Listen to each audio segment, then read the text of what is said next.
सोचो, अगर पूरी दुनिया तुम्हें बोले कि तुम गलत हो और सिर्फ तुम जानते हो कि सच क्या है, तो क्या तुम सच के साथ खड़े रहोगे? आज की कहानी है एक ऐसे इंसान की जिसने आसमान को देखा और दुनिया की सोच बदल दी। उसका नाम था गैलीलियो गैलीली।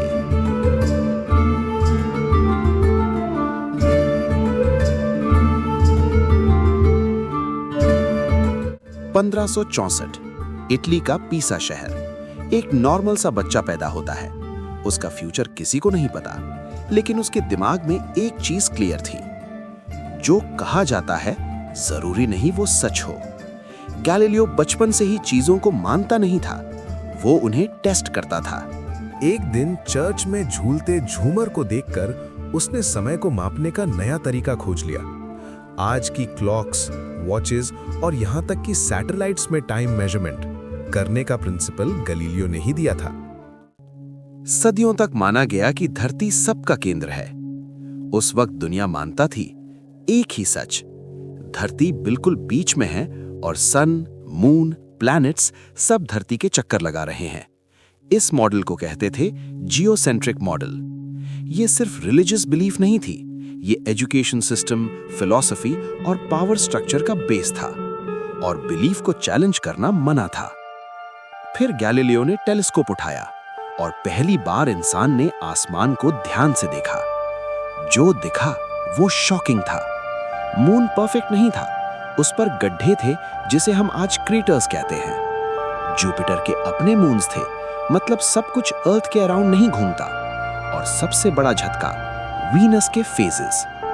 ये सब एक ही बात कह रहे थे, धरती सेंटर में नहीं है, सन सेंटर में है। ये था हेलियोसेंट्रिक मॉडल, और इस मॉडल में अर्थ खुद घूम रही थी। ये सच साइंस के लिए एक्साइटिंग था, लेकिन चर्च के लिए डेंजरस, क्योंकि अगर धरती घूम रही थी तो सदियों से जो पढ़ाया जा रहा था वो गलत था, और अगर वो गलत था तो अथॉरिटी हिल जाती। गैलीलियो बोला, मैं गॉड के अगेंस्ट नहीं हूं, मैं सिर्फ वही कह रहा हूं जो मैं देख रहा हूं। लेकिन सच देखना हर किसी के बस की बात नहीं होती। चर्च ने गैलीलियो को वार्निंग दी, खामोश रहो, इस थियरी को फैक्ट की तरह मत सिखाओ। कुछ सालों तक गैलीलियो चुप रहा, लेकिन सच ज्यादा देर चुप नहीं रहता। 1632 में गैलीलियो ने अपनी किताब लिखी। उसने दोनों मॉडल्स को कंपेयर किया और सच बिल्कुल क्लियर हो गया। अब चर्च गुस्सा हो चुका था।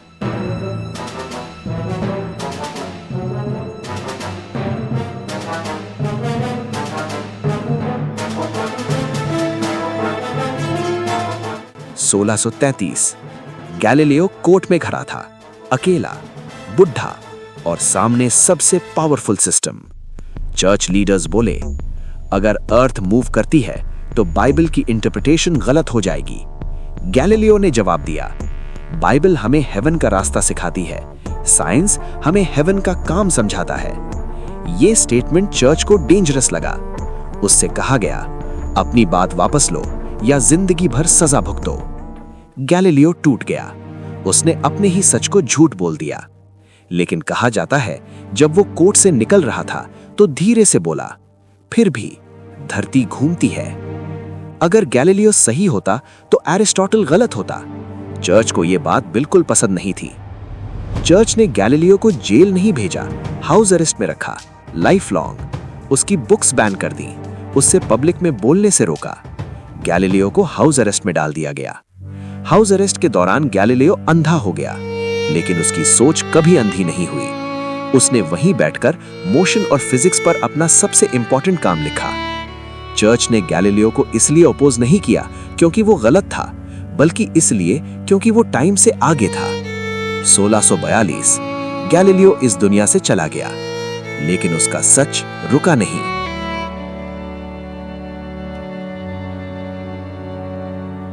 गैलीलियो को चुप कराया जा सकता था, लेकिन उसके आइडियाज को यूरोप तक पहुंचने से कोई नहीं रोक सकता था, क्योंकि यूरोप के दूसरे हिस्सों में उसकी बुक्स पढ़ी जा रही थीं, यूनिवर्सिटीज में, स्टूडेंट्स के हाथों में। चर्च गैलीलियो को रोक सकती थी, लेकिन प्रिंटिंग प्रेस, यूनिवर्सिटीज और क्यूरियोसिटी को नहीं।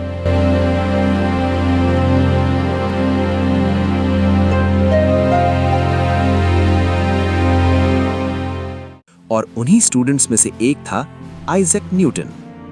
और इसी वजह से न्यूटन तक गैलीलियो का काम पहुंचा और लॉज ऑफ मोशन की डिस्कवरी हुई। न्यूटन ने गैलीलियो के सवालों को पढ़ा और उन्हें इक्वेशंस बना दिया। न्यूटन ने ओपनली एक्सेप्ट किया, I built on the work of Galileo. If I have seen further, it is by standing on the shoulders of giants. उन जायंट्स में गैलीलियो भी था। आज हम जो ग्रेविटी, मोशन और यूनिवर्स को समझते हैं, उसकी शुरुआत वहीं से हुई जब एक इंसान ने कहा। गैलीलियो हमें यह सिखाता है, सच को देखने के लिए सिर्फ आंखों की नहीं, हिम्मत की जरूरत होती है, क्योंकि जो सवाल पूछता है वही हिस्ट्री बदलता है।